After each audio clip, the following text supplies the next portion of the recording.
शिव बाबा को भोग लगाने की संपूर्ण विधि।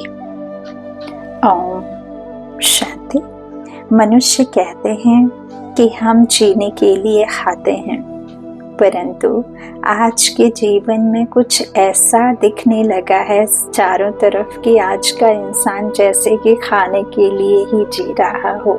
जहाँ देखो खाने की बातें, जहाँ देखो खाने के होटल, ढाबा, रेस्टोरेंट और खाने वालों की लंबी लंबी लाइनें, बड़ी बड़ी क्यू में खड़े रहते हैं। ये बनाओ, वो बनाओ, ये खाएं, वो खाएं, परंतु जो खाया वो अंदर जाकर के पर्सनालिटी बना रहा है और उस पर्सनालिटी को कंट्रोल करना बहुत ज़्यादा ज़रूरी है। सिर्फ रेडीमेड पर डिपेंड करने से हाइजीनिक भी नहीं रहता और जितना फ्राइड खाते हैं, जितना हम जंक फूड खाते हैं, जितना बेक्ड खाते हैं, उतना केमिकल्स अंदर जाते हैं, उतना मैदा अंदर जा रहा है। स्वाद तो 2 घड़ी का होता है। जीभ तो सिर्फ 3 इंच की बनी है, लेकिन 5-6 फुट लंबे इंसान को कितना घुमा देती है सिर्फ छोटी सी जीभ के स्वाद के लिए। अब इस जीभ को संयम में भी रखना है और साथ में संतुलित भी रखना है। इसको संतुलित आहार देना है। उसके अंदर प्रभु प्यार होना चाहिए, उसके अंदर एक शांति होनी चाहिए, उसके अंदर शक्ति होनी चाहिए, उसके अंदर प्रेम होना चाहिए, उसके अंदर एक सुकून होना चाहिए। वो कहाँ से आएगा? उसकी 2 विधियाँ हैं। एक तो पकाने वाले का मन शांत, बैलेंस्ड हो, पकाने वाला रुचि से बनाए, सेवा भाव से बनाए, प्रेम भाव से बनाए, और दूसरी बात है उसमें ईश्वरीय शक्ति का समावेश करें। उसके लिए प्यारे प्रभु पिता को भोग लगाएं। जब हम परमात्मा को भोग लगाते हैं तो उनकी शक्तिशाली पवित्र किरणें उसमें समा जाती हैं। परमात्मा की स्वीकृति उस भोजन को प्राप्त होती है और वो शक्तिशाली भोजन जब हम खाते हैं तो उस अन्न से खून पवित्र होता है, हड्डियों में शक्ति भरती है, मन निर्मल होता है और बुद्धि दिव्य हो जाती है।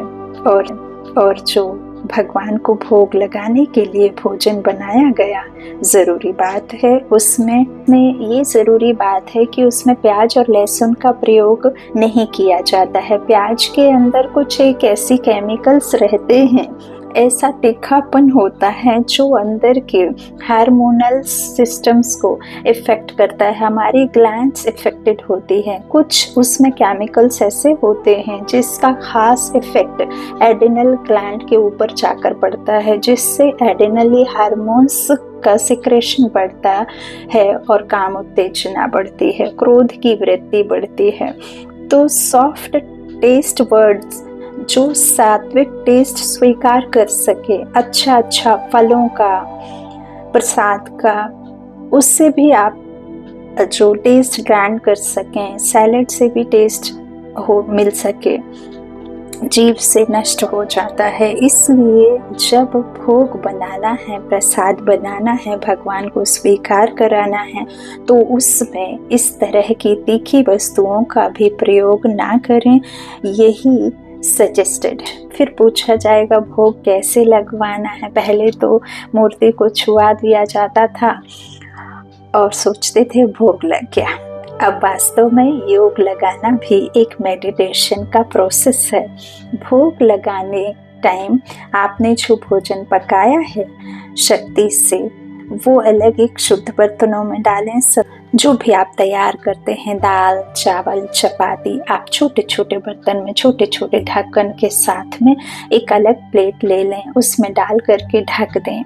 उसके ऊपर एक सफ़ेद साफ रुमाल ढक करके एक अलग जगह रख सकें। अगर आपने एक मेडिटेशन रूम बनाया है वहाँ रखें, अगर आपका कोई पूजा रूम है वहाँ रखें। वहाँ सामने रखी हुई मूर्ति नहीं खाती है, लेकिन हम मेडिटेशन में फील करते हैं, अनुभव करते हैं कि इस लाइट के शरीर से निकला एक लाइट का फिगर, मैं स्टार, उस फिगर से उस भोग की थाली को पकड़ता हूँ और इस शरीर से निकल कर के फ्लाई करता हूँ, ऊपर फरिश्ता बनकर उड़ रहा हूँ, नीला आसमान क्रॉस करके चांद सितारों से पार, जहाँ फरिश्तों की दुनिया है, जहाँ एक सफ़ेद फरिश्तों की दुनिया है, जहाँ एक निराकार परमात्मा शिव एक लाइट के फिगर फरिश्ते के तन में ब्रह्मा के मस्तक में चमक रहे हैं। मैं प्रकाश के शरीर में चमकती मणि उस थाली को लेकर वहां जाती हूँ और उनके सामने उस चीज को पेश करती हूँ, जैसे लाइट का एक टेबल लगा हुआ है, लाइट का एक कमरा बना हुआ है और हम इतनी बड़ी हस्ती के लिए भोजन बना कर ले जा रहे हैं। कोई एक प्रेसिडेंट के लिए भी जाता है लेकर बनाकर खाना तो कितना प्राउड फील करता है, और हम उस भगवान के लिए भोजन बनाकर ले जा रहे हैं। उनके सामने अनकवर करती हूँ परम शक्ति, परम तेजोमय। वो स्वाद नहीं देखता, वस्तु नहीं देखता, ऐसे फील करते हुए जैसे उनको खिला रहे हैं।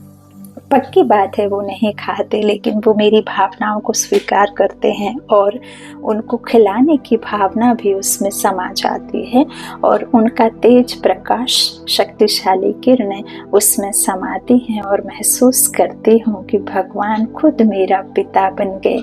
और जैसे छोटे बच्चे को खुद पिता भगवान भोजन करा रहे हैं अपने हाथों से, और वो आनंद होता है भगवान माता पिता के हाथ से हम खा के आए हैं। ऐसे लगता है कई जन्मों की भूख मिट रही है। उस समय जो वो स्वाद का अतीन्द्रिय सुख होता है वो परम आनंद देने वाला होता है।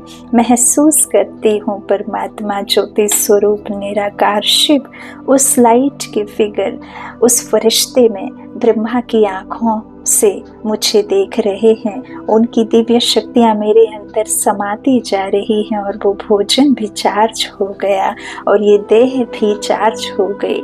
जैसे कि उस भोजन की थाली में से एक लाइट का रूप निकल करके ऊपर गया और फील करते हुए वो लाइट धीरे धीरे वापस आई और वो लाइट इस देह मिट्टी की देह में समा जाती है और वो लाइट की थाली उस स्थूल थाली में वो लाइट समा जाती है और वो भोजन प्रसाद बन जाता है। और फिर वो सारे भोजन में आप मिक्स कर देते हैं तो खाने वालों को भी उस चीज़ से शक्ति प्राप्त होती है। आपके घर में कोई क्रोध करता है ज़्यादा तो आप शांति की किरणें डालकर भोजन पकाएं, ऊपर से भी शांति के सागर की करंट लेकर आएं। आपके घर में कोई शराबी कबाड़ भी है तो उसमें पवित्रता की किरणें डालकर पकाएं और पवित्रता का ही प्रकाश ऊपर से लेकर के आएं और उसकी बुद्धि को ताकत मिल जाएगी। तो जैसा हम उसके अंदर करंट भरेंगे धीरे धीरे उसका प्रभाव फैलने लगता है। तो इस तरह के एक्सपेरिमेंट करें अपने को और अपने परिवार को सुख शांति से संपन्न करने के लिए। शुक्रिया। ओम शांति।